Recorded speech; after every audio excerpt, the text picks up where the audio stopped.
अस्सलामु अलैकुम वरहमतुल्लाह। मोहतरम नाज़रीन, आज मैं आप लोगों के साथ नमाज का एक बहुत ही अहम मसला शेयर करने जा रहा हूँ, जिसे जानकर आपको और मुझे इंशाअल्लाह अज़्ज़ा वजल बहुत ज़्यादा फ़ायदा हासिल होगा।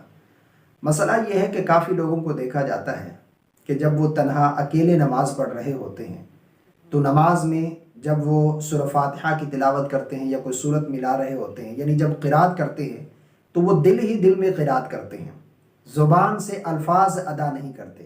यानी सूरह फातिहा जब पढ़ते हैं तो दिल ही दिल में सूरह फातिहा भी पढ़ते हैं, इसी तरह सूरत भी मिलाते हैं।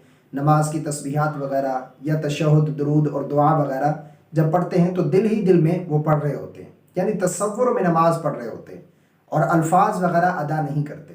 तो याद रखिएगा, जो लोग इस तरह नमाज पढ़ते हैं तो नमाज के जो फ़राइज़ और वाजिबात हैं वो अदा नहीं होते, जिसकी वजह से नमाज नहीं होती।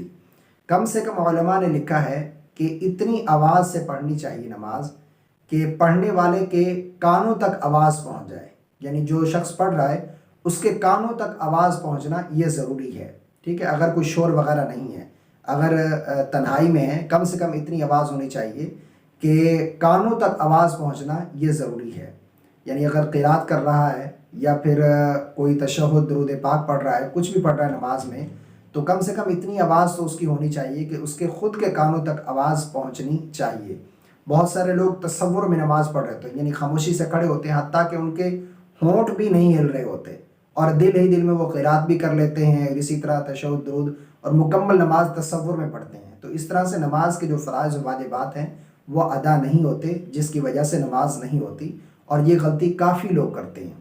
उम्मीद करता हूँ इस मसले को समझने की कोशिश करेंगे। अल्लाह से दुआ है कि अल्लाह रब्बुल आलमीन हम सबको शरई मसाइल जानने की तौफीक अता फ़रमाए। अस्सलामु अलैकुम व रहमतुल्लाह।